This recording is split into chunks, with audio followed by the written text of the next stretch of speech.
aduh, berantakan. Dan di DSR hati-hati, bukan hanya DSR sebenarnya, di semua jaringan yang lain itu biasanya kayak gitu, keren-kerenan. Ya Pak ya, jenengan Pak, obat Pak ya. Aman ya. Iya. Jadi ingat, jualan di SR, bisnis di SR harus nambah utang, nambah aset, nggak boleh nambah utang. Harus bisa beli aset. Maka bisnisnya yang benar, bukan hatinya yang salah. Belajar bisnisnya yang benar. Makanya Pak Loso bisa bangun rumah, ya, utangnya bisa dicicil selesai. Karena diajarin cara yang benar. Ada orang-orang yang nggak ikut kelas saya.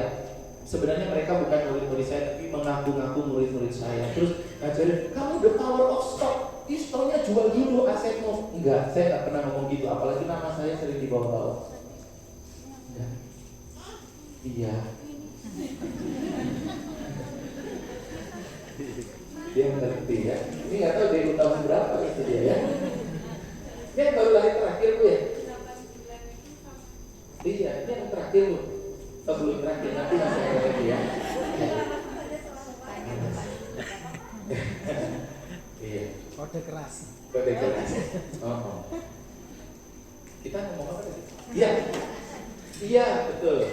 Jadi kalau mau bisnisnya bertumbuh, jadi DU karena memang bisnisnya bagus, karena kerjanya bagus. Maaf, jangan karena pengen keren, jangan karena pengen terlihat hebat, jangan pengen dilihat oleh orang. Niat yang salah dari awal akan membawa kehidupan kita semakin salah terus. Saya pengen semua Bapak Ibu sukses dengan bisnis di SR, bisa nambah rumahnya direnovasi, beli tanah di samping kiri, samping kanan, belakang, depan. Mau Bapak Ibu? Tapi harus belajar dengan benar, ya, bisnisnya dikembangkan, ya, gitu. Nomor 11, tanda bahwa mental kita belum siap untuk jadi orang sukses adalah mudah sedih, mudah untuk kesel, mudah untuk mewek, mudah untuk nangis, mudah sedih. Apa-apa sedih, apa-apa sedih. Udah, aku nggak mau lagi jualan di SR. Baru dikecewakan sedikit, order barangnya nggak ada, udahlah, aku nggak mau harus lemah. Dalam bisnis itu pasti kita akan ketemu dengan banyak sekali kekecewaan, banyak sekali ketidaksesuaian dengan harapan kita, pasti akan ketemu. Siapa yang sudah sering kecewa di SR? Nggak ada? Wah, berarti belum bisa sukses. Orang sukses itu kecewa, nggak apa-apa, nggak ada masalah, tetap jalanin lagi. Bapak Ibu nggak pernah kecewa? Nggak ngaku, nggak berani kan? Tapi kalau saya ngomong beneran, karena saya, maaf, apa yang saya omongin, mungkin ada yang nggak, wah, mungkin ada yang merasa, tapi apa yang saya sampaikan, saya jujur, saya tulus, saya pengen Bapak Ibu sukses. Ya, jadi jangan mudah sedih. Bapak Ibu pasti akan ketemu kekecewaan. Bapak Ibu maaf, akan kecewa sama atasannya, akan kecewa sama debunya, akan kecewa. Nah, orang-orang yang mentalnya lemah akan kecewa sama timnya nggak jualan, diundang nggak datang, itu akan kecewa. Tapi kalau Bapak Ibu maaf, hatinya nggak mampu untuk menampung, nggak luas untuk menampung kecewa-kecewa seperti itu, maka kita nggak bisa untuk sukses. Apa maksudnya ya? Makanya kalau kecewa nggak apa-apa, ayo kita bikin aja acara. Jadi nggak boleh, misalnya mau bikin acara kayak gini ya, maaf Bu Dewi bikin acara kayak gini, udah diundang hari H pagi-pagi, banyak yang izin. Mohon maaf Bu Dewi, saya nggak bisa datang. Ini kucing saya tiba-tiba bersih-bersih. Terus Bu Dewi nggak boleh, orang nggak bener, nggak boleh gitu, nggak boleh.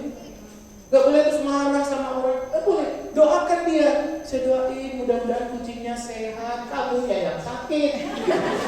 Gak boleh. Jadi gak boleh kita sakit hati, mudah sakit hati itu gak boleh. Hati terlalu mudah sakit, itu hati apa itu? Tahu. Paham maksudnya? Hati tidak boleh mudah sakit, gak boleh mudah sakit hati, gak boleh mudah kecewa. Jadi kalau kita mau sukses, ada orang yang kita sudah undang hari ini misalnya nggak datang, gak apa-apa, doakan. Mudah-mudahan nanti di kemudian hari, mudah-mudahan di kesempatan berikutnya saya doakan. Gitu. Nah, bisa nggak kita selalu menjaga hati kita bersih kayak gitu? Nggak mudah sakit hati. Pernah nggak ngerasain kayak gitu Bapak Sering. Nah, terus kecewa, terus nggak mau juara lagi, terus mutung gitu Pak. Belum berhenti. Belum siap untuk sukses. Jadi kalau hati saya dibuka ini, wah, itu luka semua isinya itu. Tapi kita hatinya cukup besar dan kuat mentalnya. Disakiti berkali-kali, tetap jualan, tetap tegar, tetap maju. Dikecewakan berkali-kali, nggak apa-apa. Hati kita ini cukup luas, cukup kuat. Pengen sukses, pengen bisa pengen bisa sukses besar. Lah hati kita ini, mental kita ini siap nggak dilewatin sama mobil kendaraan besar, tronton? Atau jangan-jangan pengen suksesnya seberat tronton, hatinya hanya cukup buat dilewatin becak gak ambruk. Harus mentalnya kuat. Yang mudah-mudah mutung itu harus diperbaiki. Siap Bapak Ibu? Siap. Ini kita nggak ngomongin orang lain ya. Jangan saya ngomong kayak gini langsung, itu tim saya itu. Kita nggak ngomongin orang. Ini ngelihat ke diri kita masing-masing, karena yang mau sukses itu kita. Ya. Kenapa Pak? Makasih ya.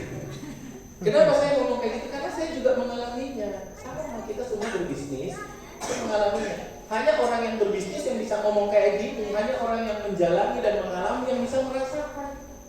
Bapak Ibu merasakan nggak apa yang saya sampaikan? Banget ya. Iya, karena kita mengalami, tapi kita harus kuat. Kita harus tetap semangat walaupun hari ini nggak ada omset. Kita harus tetap semangat, tetap menawarkan, tetap bikin home sharing walaupun nggak ada orang yang datang. Tetap tersenyum walaupun hari ini nggak ada penjualan sama sekali, tapi kita tetap tersenyum. Nggak boleh ada orang yang tahu bahwa kita tuh lagi bokeh. Nggak boleh ada orang yang tahu kalau hati kita tuh lagi sedih. Nggak boleh. Kita harus tetap matanya bersinar-sinar seperti seakan-akan kita tuh di rekening ada uang ratusan juta. Seakan-akan kita sukses.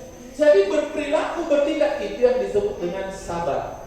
Sabar itu bukan menerima keadaan. Sabar itu rahasia dan kunci sukses. Sabar itu bukan menerima keadaan. Ya wes lah piye meneh keadaannya koyo ngene itu piye.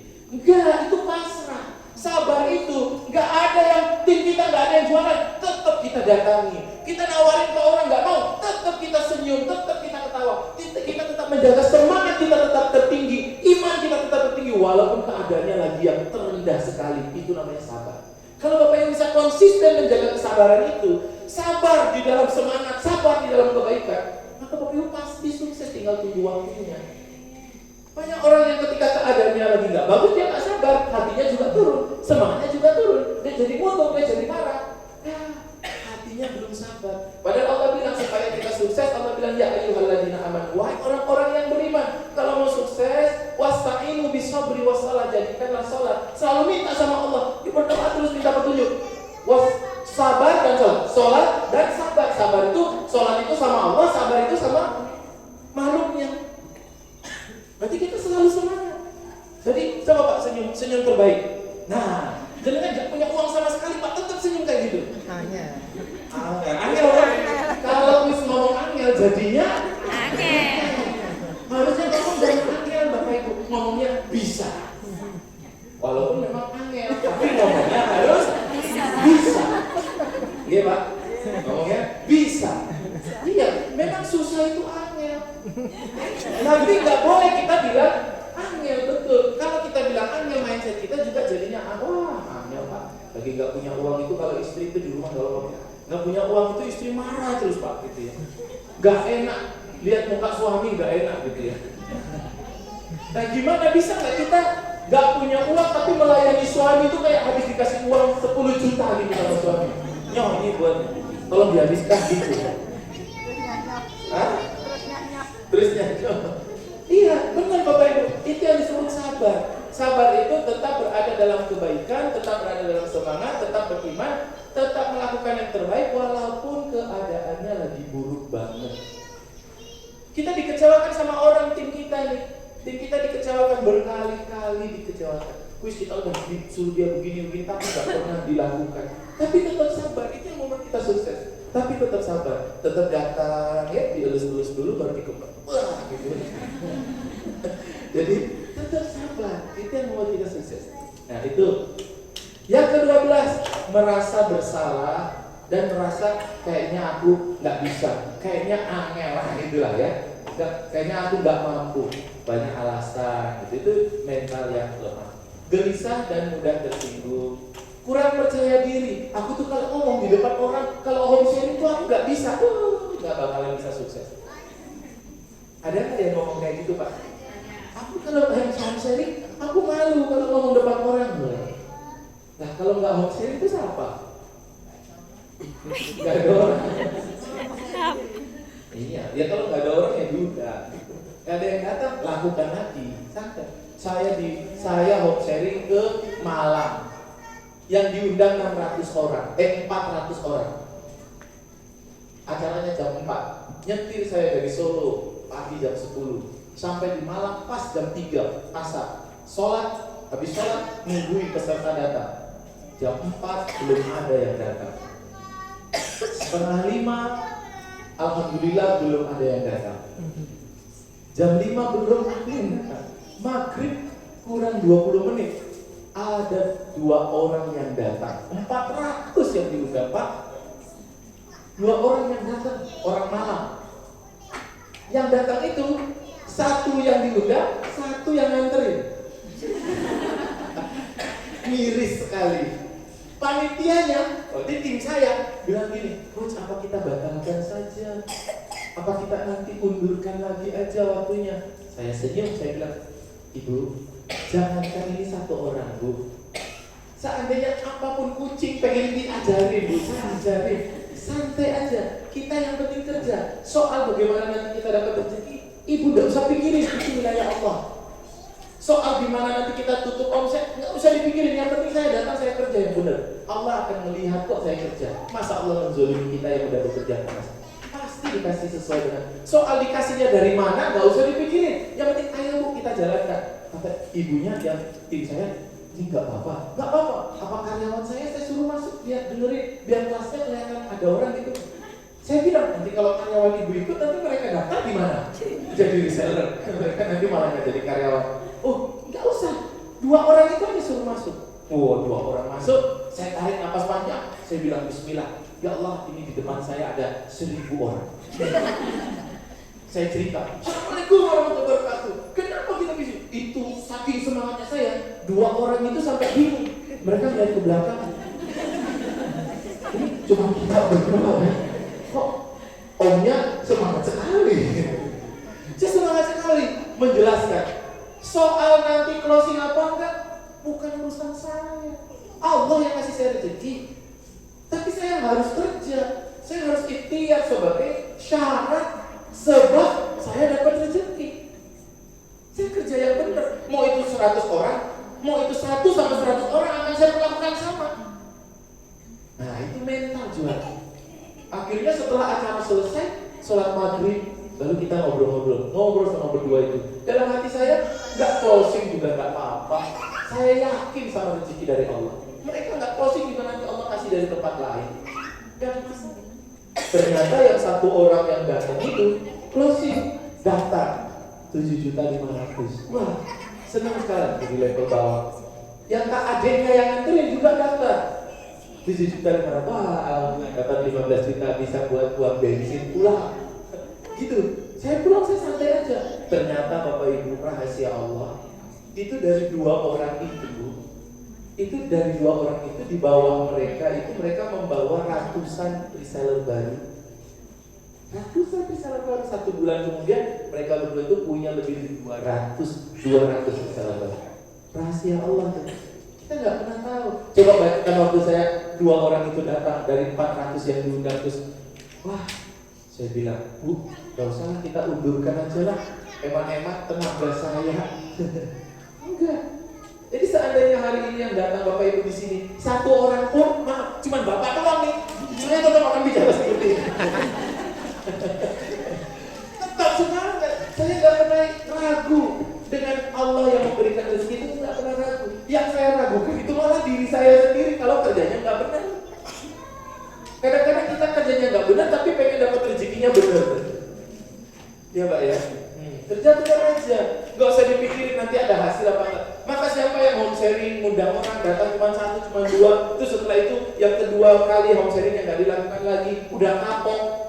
Maaf, belum cocok, belum pantas jadi pengusaha, belum pantas jadi BU sukses di SPU.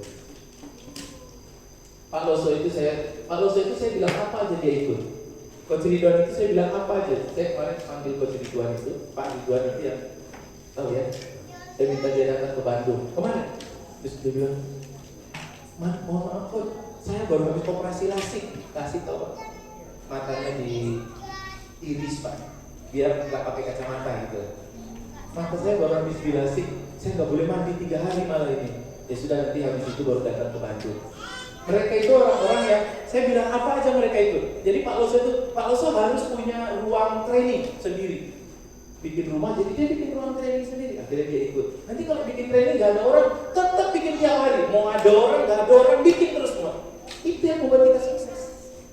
Ya Pak ya. Jadi pulang dari sini Bapak agendakan home sharing setiap minggu, setiap 2 hari. Mau ada orang, nggak ada orang, tetap bahagia, tetap senang, lakukan terus. Soal rezeki nggak usah dipikirin. Yang penting mikir kita ini layak apa enggak untuk sukses. Paham Bapak Ibu? Iya, itu mental kuat. Yang ke-15 merasa tak berdaya, mudah putus asa. 16 itu saking stresnya kadang-kadang 16 itu ada yang mentalnya lemah sampai ingin bunuh diri. Ya. Terus itu kalau orang yang mentalnya lemah karena banyak khawatir, banyak stres, banyak cemburu, banyak curiga, banyak mendendam. Nah itu efeknya pada tubuh. Nomor 17 masalah tidur, susah tidur atau suka kebangun tidurnya nggak genap, tidurnya nggak penuh. Jadi bangunnya itu masih tetap capek. Nah itu orang kalau punya masalah mental yang lemah, selalu khawatir, mikirin mau tutup omset, dipikirin, waduh besok mau tutup omset, dipikirin sampai hatinya, sampai khawatir, sampai gelisah, tapi nggak kerja, cuma dipikirin doang. Nah itu akhirnya tidurnya susah, turun berat badan, bukan karena diet, karena kebanyakan mikir. Nah Bapak Ibu yang pengen supaya langsing, kalau diet nggak berhasil, coba stres. Siapa tahu stres lebih ampuh ya. Dan yang terakhir, karena tidurnya nggak benar, maka sering kelelahan, kelihatannya seperti kurang energi, tidak bersemangat. Nah itu ciri-ciri orang yang mentalnya lemah. Maka Bapak dan Ibu semuanya, tugas kita untuk menaikkan dan membesarkan bisnis kita, menaikkan omset kita, yang pertama kali bukanlah membina orang lain, bukanlah membina reseller kita, tapi memperbaiki, membina siapa? Diri sendiri terlebih dahulu. Kuatkan jiwa kita, kuatkan mental kita, hati kita dibersihkan terlebih dahulu, hati kita dibenerin terlebih dahulu. Perbanyak mencintai, perbanyak memaklumi, kurangi membenci, hilangkan mendendam. Gak boleh ada hal-hal yang kotor yang mengotori hati kita, itu menghindari kita, membuat hidup kita jauh dari rezeki yang barokah. Paham sampai sini Bapak Ibu? Nah pertanyaannya berikutnya, gimana caranya supaya hati kita kuat? Gimana supaya mental kita kuat? Gimana supaya hati kita bersih? Ada yang mau tahu ilmunya hatinya biar bersih dan kuat supaya sukses? Ada sekarang tangan? Ada. Oke, sebelum saya jelaskan, saya mau tanya terlebih dahulu. Tadi saya menjelaskan tadi, ciri-ciri tadi, ada nggak 1 atau 2 yang hinggap pada diri Bapak Ibu? Ada nggak? Ada. Siapa yang mau cerita? Itu ada selotip nggak? Lapar. Iya. Siapa yang mau cerita? Mungkin punya pengalaman apa dan pengen mulai hari ini tidak akan melakukannya lagi. Siapa? Boleh? Iya, serang ke kanan.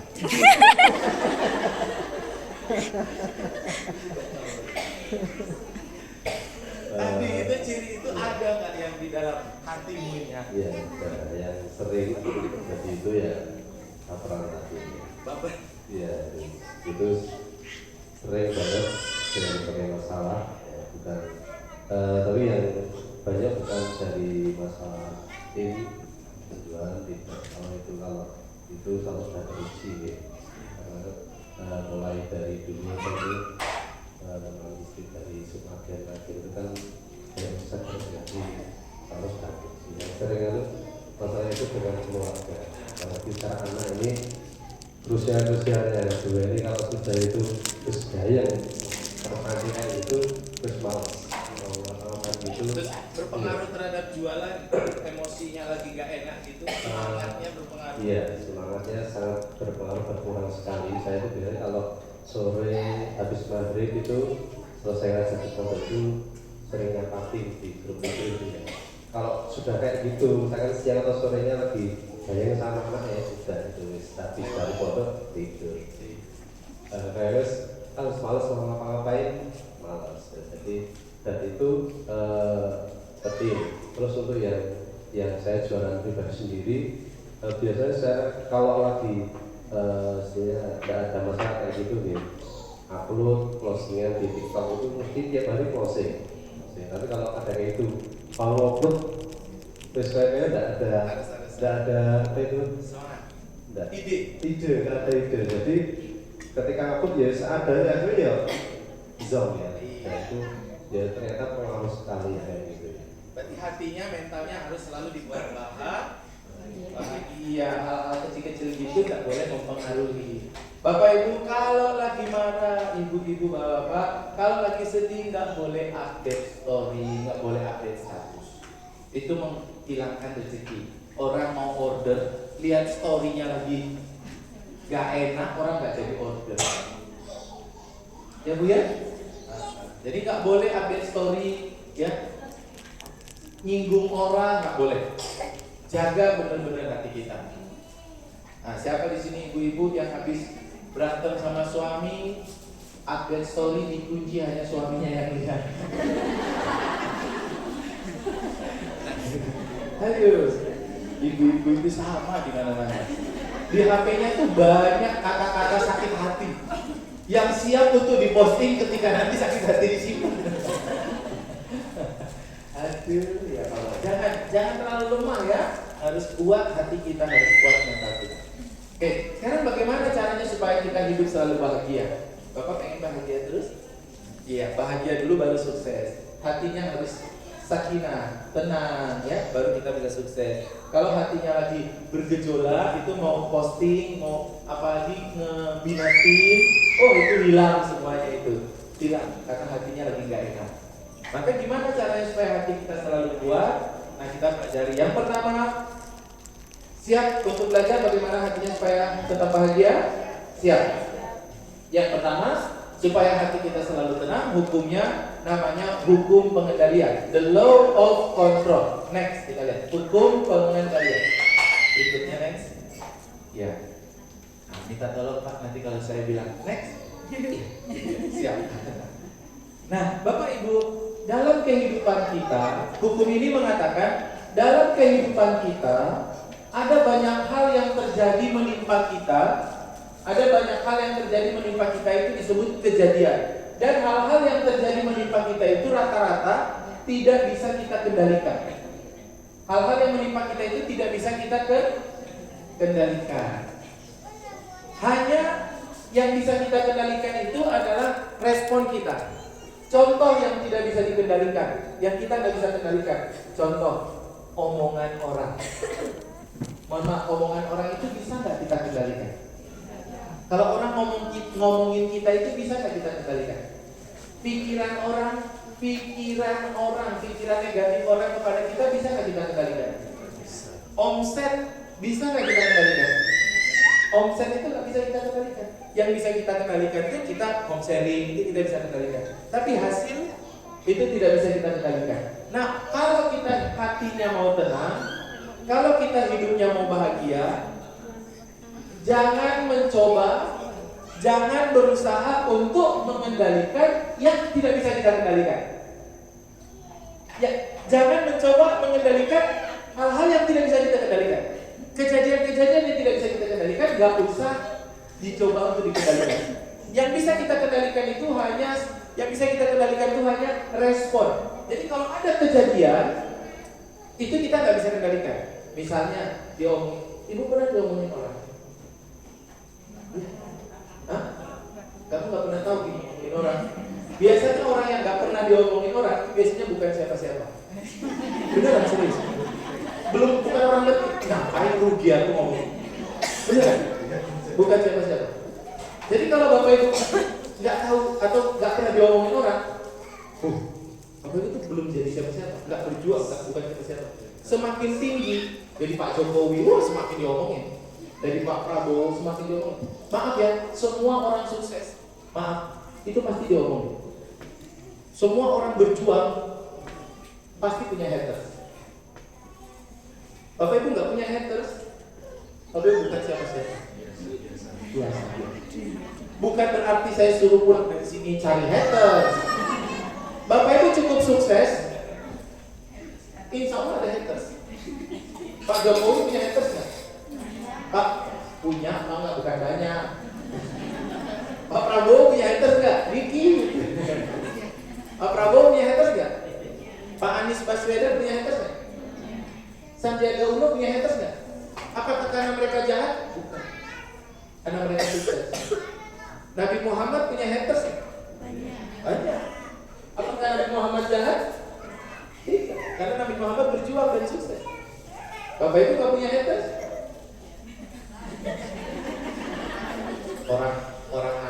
Orang awam ya. Jadi bukan berarti pulang dari sini terus update story, status, dicari haters. Gak perlu. Cukup kita sukses, kita berjuang. Semua orang yang berjuang pasti punya haters. Tapi orang kalau mau sukses, dia mengabaikan, dia nggak mau mengendalikan, dia nggak mau mikirin. Nah, orang yang nggak sukses, nggak bisa sukses, selalu mikirin, hatinya jadi rusak, jadi kacau, semangatnya jadi hilang karena selalu mikirin. Pengen mengendalikan omongan orang itu nggak mungkin. Yang bisa kita kendalikan adalah respon kita. Sampai sini paham nggak Bapak Ibu? Yang bisa kita kendalikan itu apa Ibu? Respon. Kalau diomongin sama orang, pilihan respon kita tuh dua, respon negatif, respon positif. Kalau kita memilih respon negatif, maka kejadian berikutnya pasti negatif. Kalau kita memilih respon positif, maka kejadian berikutnya pasti positif. Hidup kita pasti positif. Tugas kita adalah nggak usah memikirkan, mengabaikan, bodoh amat sama hal-hal yang nggak bisa kita kendalikan, dan merespon semuanya dengan positif. Walaupun kejadiannya itu kayaknya menyakitkan hati kita, diomongin orang itu menyakitkan hati kita, tapi kita, ini misalnya jangan ngomongin saya, konsep CS itu begitu, begini dan begitu. Wah gitu ya. Saya dengar, saya nggak bisa mengendalikan beliau, tapi saya bisa mengendalikan hati saya, perasaan saya, respon saya. Saya tetap baik sama beliau. Respon saya positif, saya tetap baik sama beliau. Pasti hidup saya akan baik, karena responnya baik. Kita lagi berhenti di lampu merah, berhenti. Tiba-tiba lampu merah, tiba-tiba motor kita diseruduk sama mobil. Wah belakangnya, itu namanya kejadian. Bisa nggak kita kendalikan agar orang nggak nyeruduk kita? Nggak bisa. Tugas kita adalah merespon dengan positif. Nah, kita punya dua pilihan ketika diseruduk motor kita. Turun, nesu-nesu, marah-marah. Matamu, gitu kan?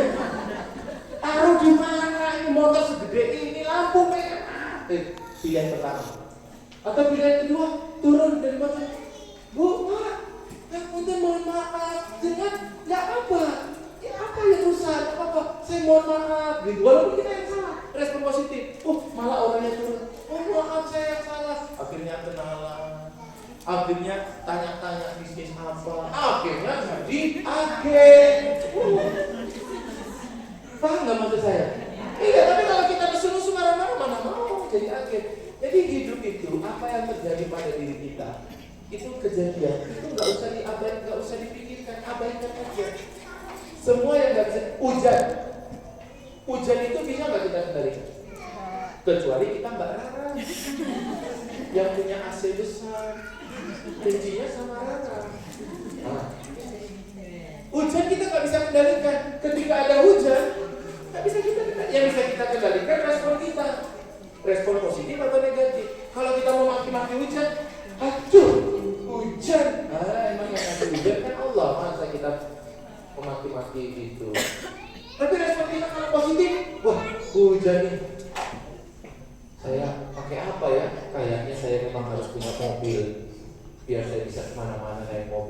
saya harus bagus. Itu respon positif. Akhirnya kehidupan kita jadi positif. Bisa dipahami ya Bapak Ibu? Jadi apa-apa kata Allah di dalam Al-Quran, apa-apa yang menimpa diri kita, yang kita anggap baik itu belum tentu baik. Apa-apa yang menimpa kita yang kita anggap buruk belum tentu itu buruk. Kalau kita diseruduk, mungkin kita anggap itu buruk. Tapi kalau kita merespon dengan baik, maka itu bisa jadi baik. Maka kejadian itu tidak ada yang positif, tidak ada kejadian negatif. Yang ada hanya respon positif, respon. Semua kejadian itu nilainya 0, netral. Tinggal respon kita yang bagaimana. Tim kita nggak jualan. Kita nggak bisa kendalikan dia. Yang bisa kita kendalikan respon kita mau ngapain dia. Pilihannya dua, negatif atau positif. Mau dia kita buka aibnya, iya kan respon pertama kan? Atau yang kedua, dia kita sabar membinanya. Dan setiap pilihan itu ada konsekuensi. Kalau kita malah menghina dia, dia mah saya angkat dia dari comberan dulu, sekarang sudah begini, dia gak jualan lagi, malah posting produk-produk lain. Mudah-mudahan gak sukses di tempat lain. Itu kalau kita mau negatif, itu balik ke kita sendiri. Tapi kalau kita responnya positif, wah kamu sekarang jualan apa lagi? Oh mudah-mudahan sukses ya ini jualannya. Tapi jangan lupa SN-nya tetap harus jadi yang utama. Nah gitu. Jadi tetap baik. Nanti dia akan merasakan, wah atasan saya itu baik banget orangnya. Gak tega saya. Ya udahlah, saya tetap jualan SN, saya fokus aja di sini. Gitu. Jadi gak penting itu tim kita kayak apa tuh gak penting. Yang penting itu kita. Halo Bapak Ibu. Iya. Maka kalau ada orang yang timnya posting produk lain terus baper, gak cocok jadi pemimpin. Santai aja. Itu kejadian, kita gak bisa mengendalikan dia bahwa dia harus, kamu wajib, kamu adalah tim saya, hidup dan matimu milik saya. Itu gak bisa. Kamu mau hubungi siapapun harus sepengetahuan saya. Gak bisa. Kamu mau jualan apapun harus dengan seizin saya. Gak bisa. Kita gak bisa mengendalikan tim kita mau ngapain. Yang bisa kita kendalikan adalah respon kita. Diri kita mau ngapain ke dia. Respon kita ada positif dan ada negatif. Kalau kita responnya negatif ke tim kita, maka yang terjadi dia akan semakin menjauh. Semakin negatif, semakin hilang omsetnya. Nah coba lihat, banyak orang yang timnya gak sukses, timnya gak jualan, malah direspon dengan negatif, malah dijauhin, dikeluarin dari grup. Wah mental challenge. Bener Bapak Ibu. Siapa yang keluarin timnya yang gak jualan dari grup? Maaf, belum cocok, belum pantas. Lah, timnya gak jualan dikeluarin. Orang timnya cuma 3 orang, dikeluarin tinggal 1. Nyari 3 itu juga susah. Jadi jangan dikeluarin. Responnya positif. Doakan dia. Kamu yang penting kamu sukses. Kamu mau jualan itu, ya gak apa-apa, yang penting kamu sukses. Tapi kita saling support, kita saling bantu. Nanti balik kalau kita. Nanti balik. Paham gak Bapak Ibu? Bisa merasakan gak apa yang disampaikan? Ada yang pernah mengalami gak kayak gitu? Ada yang pernah dikeluarin dari grup? Tidak. Ada yang pernah mengeluarkan orang dari grup? Tidak. Bertobat. Jadi santai aja, bisnis itu santai. Hatinya jangan membenci, jangan gak suka, jangan mendendam. Kalau orang gak jualan, responnya harus positif. Ya, itu. Jadi kesimpulan dari hukum yang pertama, jangan mengendalikan yang tidak bisa kita abaikan atau bodoh amat. Contohnya pikiran orang. Nanti jadi jangan mikir, nanti kalau aku presentasi bagus gak ya? Bodoh amat. Mau bagus mau enggak kan aku latihan. Semakin aku latihan semakin aku hebat. Tapi kalau kita selalu mikirin nanti orang ngomong apa, kita gak ngapa-ngapain. Bodoh amat. Nah gitu. Jadi selalu terpengaruh dengan hal-hal yang tidak bisa kita kendalikan. Tarik nafas dalam-dalam, sabar, lalu berikan selalu responnya positif. Pagi-pagi misalnya, pagi-pagi itu kan jamnya semua mau berangkat kerja, itu kan jamnya apa bu namanya istilahnya itu? Apa bu? Sibuk ya? Apa bu namanya? Riwayat gue ya. Iya. Reward, nah, gitu ya. Itu kan suasananya bapak mau berangkat, anak mau sekolah, yang besar kakaknya lagi pakai sepatu salah kanan salah kiri kan gitu ya. Ibunya lagi udah dandan bagus tapi lagi nyuapin yang kecil. Bapak udah teriak-teriak, ayo kak, ayo mas gitu. Kita teriak, ayo mas cepat sambil nyuapin. Wah itu udah mulai riuh. Masnya, kakaknya lari dari dalam kamar, cepet-cepet gak melihat emaknya lagi duduk nyuapin anaknya, samping emaknya ada kopi. Ditendang kopinya, juer, kopinya tumpah, kena baju emaknya yang sudah siap mau pergi ke acara SM, yang sudah dressnya udah ini warnanya merah gitu, tapi kena kopi semua, nggak ada gantinya. Itu kejadian. Tendangan itu anak kecil, anak kita nendang, itu kita nggak bisa kendalikan. Yang bisa kita kendalikan respon kita setelah tumpah dan basah. Ada dua pilihan. Pertama, marah. Kamu gimana sih? Langsung dipukulin anaknya nangis, yang kecil nangis, bapaknya tambah marah, semuanya berantakan, emaknya nggak jadi berangkat acara SM, bapaknya terlambat, anaknya nggak sekolah, gara-gara emaknya nggak bisa merespon positif. Iya enggak? Tapi kalau emaknya udah tahu ilmu ini, mentalnya kuat, hatinya luas, ketendak, tarik napas panjang-panjang. Anak setan. Setannya siapa? Astagfirullahaladzim. Ya Allah, nak. Ya udah, kamu berangkat cepat sana. Udah ditungguin bapakmu, biar emak yang ngasihin. Ya Allah, ampuni aku ya Allah. Setelah itu, bapaknya senang, anaknya senang, ibunya senang, ke acara, hidup jadi senang. Coba bayangkan, hidup itu harus tenang. Maka hati kita jangan terlalu mudah untuk kecewa. Orang yang mudah sakit hati itu maaf. Istri yang mudah sakit hati, suami gak senang di rumah. Melihat wajah istrinya, mending aku gak pulang. Bener? Iya Pak? Iya. Bener. Suaminya marah, berkahnya hilang. Mau jualan apapun gak bakalan laris. Terus istrinya terlalu mudah sakit hati.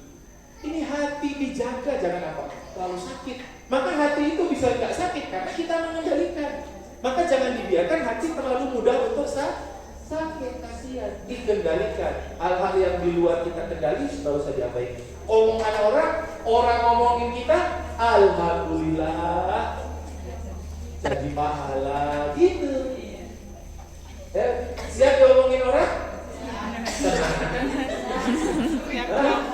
Siap diminyirin orang? Sudah sering. Nah, tinggal respon kita sekarang gimana? Selalu bahagia. Jun, tahu nggak? Masa sih itu tetanggamu yang itu loh? Masa bilang kerudungmu itu pinjaman mas? Bajumu itu yang ada tulisan itu katanya beli dari pasar loak gitu misalnya. Alhamdulillah. Emang? Dia tahu. Ini yang di pasar santai aja. Gak usah tuh sakit hati. Hati kita dijaga, jangan terlalu mudah disakitin. Yang nyakitin hati kita itu maaf diri kita, bukan orang lain, bukan omongan orang. Tapi hati kita itu yang nyakitin diri kita sendiri karena kita mikirin omongan orang. Tahu nggak kapal laut pernah lihat? Kapal laut itu berlayar di laut, tapi kenapa tidak tenggelam? Padahal banyak sekali air di sekitarnya. Karena kapal laut itu tidak membiarkan air untuk masuk ke kapal. Sama seperti kita, yang ngomongin kita banyak, tapi kenapa kita tetap sukses? Karena kita gak dimasukin ke hati omongan orang. Kalau dimasukin ke hati, bocor, kita tenggelam. Pahamnya Bapak Ibu? Maka apapun yang terjadi mulai sekarang gak penting. Tim kita gak produktif, gak penting. Kita tetap akan membina dia, tetap akan menjaga dia. Ya, atasan kita gak support, gak penting. Kita tetap akan belajar sendiri. Saya sukses bukan karena atasan saya sukses karena diri saya sendiri. Tadi paham? Kita sudah sukses, nah ini di SR ini ada kejadian. Kita sudah sukses, atasan kita dapat bagian. Terus, aku kan sukses sendiri, dia nggak pernah ngajarin saya. Kenapa dia harus dapat bagian dari saya gitu misalnya. Itu kan nggak bisa kita kendali, itu rezeki dia. Rezeki kita itu udah kita jalankan. Jangan sakit hati. Emang ada yang kayak gitu kok? Banyak. Banyak demu yang nggak ego sama demu lamanya. Karena merasa dia sukses itu karena dirinya sendiri. Hal-hal seperti itu bikin kita jadi nggak bisa sukses kalau kita nggak bisa jaga hati. Bapak Ibu paham? Paham. Apa kesimpulannya? Ibu apa kesimpulannya? Respon positif. Maksudnya gimana? Oh ini aja Ibu. Ibu kayak di warteg duduknya.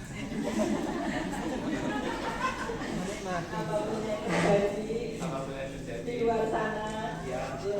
Misalkan omongan orang kita sikapi dengan tersenyum saja, agar hati kita tetap bahagia. Hatinya jangan mudah disakiti. Tidak ada orang lain yang bisa menyakiti hati kita kecuali kita mengizinkan hati kita untuk sakit.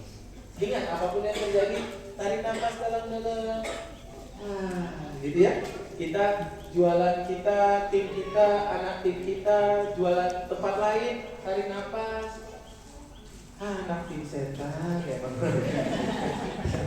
Enggak ya, tarik nafas, doakan dia, berikan dia, besarkan hati dia, enggak apa-apa. Kita yakin rezeki kita kan dari Allah bukan dari dia. Yang penting kita kerjanya benar. Jadi walaupun dia keluar, tapi yang penting kita kerja terus, Allah akan gantikan dengan orang-orang yang lebih bagus. Tapi kalau dia keluar, kita maki-maki, terus gak ada yang mau jadi diri kita. Oke, bisa dipahami ya? Berarti apapun yang terjadi harus selalu baik, bahagia. Oke. Ibu paham nggak? Paham ya? Apa paham? Coba ibu ulangi dari tadi saya. Assalamualaikum. Ya. Ibu pernah sakit hati nggak? Sering. Yang mengizinkan ibu sakit hati siapa? Contoh ibu sakit hati, contoh yang terakhir, yang baru-baru, paling terakhir, yang paling ingat. Kita ketika kemarin kita bisa ada visitasi gitu. Kita itu sudah maksimal.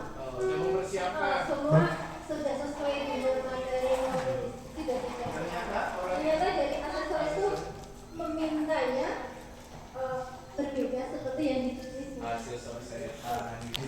Ya. Karena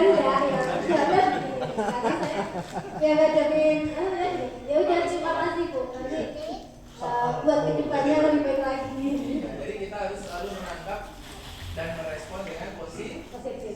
Ambil hal positifnya, berpikir positif, ya. Ya, yakin bisa lebih baik lagi. Nah itu, bisa sukses ya.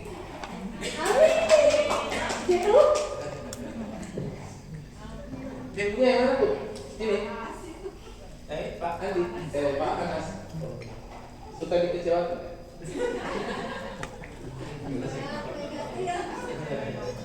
Ibu sekolahnya juga sama? Oh beda. Kirain sekolahnya sama. Jadi gurunya dipaksa harus jualan. Seperti itu.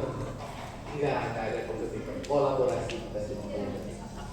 Oke, itu yang pertama. Namanya hukum pengendalian, hukum kontrol.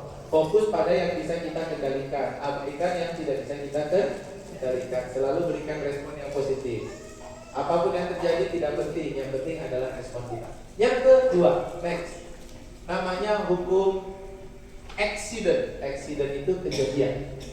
Hukum ini mengatakan bahwa kita tidak hukumnya mengatakan bahwa segala sesuatu terjadi secara sengaja. Kok tidak sengaja? Ini harusnya secara sengaja. Segala sesuatu itu terjadi pasti sengaja. Artinya kalau kita pengen sukses, berarti kita harus menyengaja untuk sukses. Artinya kita nggak boleh diam saja, pengen sukses tapi kok nggak ngapa-ngapain. Pengen pintar tapi kok nggak belajar, nggak bisa. Hukum ini mengatakan kalau kita pengen sesuatu, berarti kita harus berusaha. Kalau dalam Al-Quran itu ada dalam surah An-Najm. An-Najm itu bintang ayat 39. Allah bilang wa an laisa lil insani illa ma sa'a. Dan tidaklah manusia itu mendapatkan kecuali sesuai dengan apa yang dia usahakan. Berarti kalau orang nggak prospek, orang nggak omsetting, orang nggak jualan, berarti dia pasti nggak sukses di SR. Banyak yang pengen sukses di SR, tapi nggak mau jualan. Banyak yang pengen sukses di SR, tapi nggak mau silaturahim. Banyak yang pengen sukses di SR, tapi nggak mau ngapa-ngapain. Maka itu nggak mungkin bisa sukses. Nah, hukum ini mengatakan kalau kita pengen mendapatkan sesuatu, berarti kita harus melakukan sesuatu. Kalau kita tidak melakukan, maka kita tidak mendapatkan. Maka kadang orang itu punya keinginan banyak, tapi dia nggak mendapatkan. Lalu dia baper, lalu dia hancur mentalnya. Padahal dia nggak melakukan apa-apa. Lalu dia bilang jualan di SR susah. Mohon maaf bagi saya, kalau Bapak Ibu nggak sukses di SR, bukan salah SR-nya. Iya nggak Bapak Ibu? Yang salah siapa? Diri kita sendiri. Jadi kita tuh pasti, Allah bilang pasti kita akan mendapatkan sesuai dengan apa yang kita kerjakan. Surah An-Najm ayat 39. Jadi kalau kita sering-sering homesteading, kita sering-sering presentasi, ya pasti kita akan mendapatkan banyak. Jadi jangan hanya pengen hasil, tapi nggak mau menjalani proses. Jangan hanya pengen sukses, tapi nggak mau menjalani proses perjalanannya, perjuangannya. Nah, hukum ini, kadang orang mau punya banyak uang, tapi nggak mau usaha. Diajak bisnis, kebanyakan mikir. Disuruh nyetop, takutnya nggak laku. Takut gagal, mengeluh ini, nggak mau keluar modal, takut nggak bisa, menunda-nunda, dicoba aja belum, tapi sudah kebanyakan alasan. Gimana mau sukses? Jadi kadang-kadang orang itu pengen sukses, pengen berhasil, tapi dia tidak melakukan apa yang harus dia lakukan agar sukses. Maka Bapak Ibu, kadang orang tuh langsung menyalahkan SR-nya, angel bisnisnya, menyalahkan DU-nya, DU-nya nggak support, menyalahkan timnya, timnya nggak aktif. Padahal dia tidak melakukan apa-apa agar dia sukses, agar dia resellernya aktif. Nggak melakukan apa-apa. Belajar enggak, disuruh sana kamu belajar ke Solo, tempatnya Coach XS. Jauh. Yaudah kamu belajar ke situ aja. Aduh, mahal. Udah kamu belajar ke sana. Itu ilmunya gitu-gitu aja. Ya udah kamu disuruh ke sana enggak mau, disuruh ke situ belajar enggak mau, disuruh jualan, disuruh jatuh semua enggak mau. Tapi tiba-tiba update status di Facebook, semua akan indah pada waktunya. Ya enggak bisa gitu. Kalau kita enggak melakukan, kita enggak mendapatkan. Maka jangan maaf ya Bapak Ibu, apa yang kita dapatkan hari ini itu adalah hasil dari apa yang kita kerjakan. Maka mental orang kalau mau kuat, dia fokus pada prosesnya. Dia melakukan dan dia meyakini pada Allah bahwa pasti dia berhasil. Hari ini belum berhasil, tapi pasti akhirnya berhasil. Besok lagi melakukan belum berhasil, tapi pasti berhasil. Karena janji Allah kalau kita melakukan pasti kita dapat. Orang yang nggak melakukan nggak dapat. Paham Bapak Ibu? Maka mental kita, maaf ketika kita berproses, belum berhasil, 1 kali belum berhasil, 2 kali, gak apa-apa, memang proses itu begitu.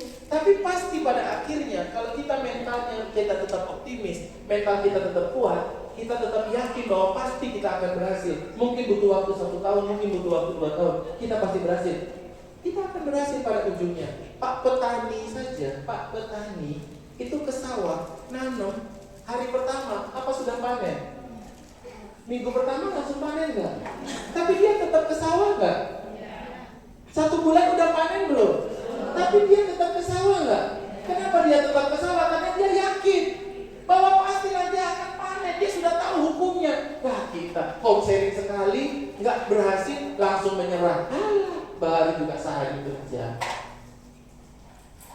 Paham maksud saya? Jadi nggak langsung berhasil sukses itu.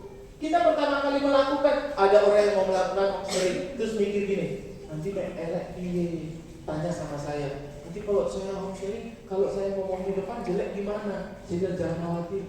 Kamu baru pertama kan? Baru pertama. Jangan khawatir, pasti jelek. Kok bisa? Ya kan baru pertama. Kok baru pertama mau homesteading kok langsung bagus itu loh? Aneh orang-orang ini. Ini biasa saja. Tidak ada yang Pak petani juga hari pertama ke sawah nggak langsung panen, tapi dia tetap melakukan.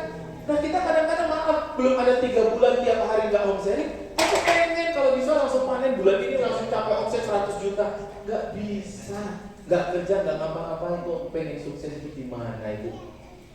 Maka hukum kekuatan mental ini memberikan kita kekuatan mental. Oke, fokus pada proses, fokus pada kerja, fokus pada kerja, fokus pada kerja. Boh, piye caranya nanti kita bisa beli Alphard, itu mah urusan Allah. Bisa dipahami ya? Iya. Bagaimana caranya mobil barunya datang, nggak usah dipikirin. Pikirin aja kerja, kata Pak Jokowi. Dia mikirin aja gimana kita itu bekerja, berikhtiar dengan benar setiap hari, belajar terus-menerus memperbaiki diri kita, fokus pada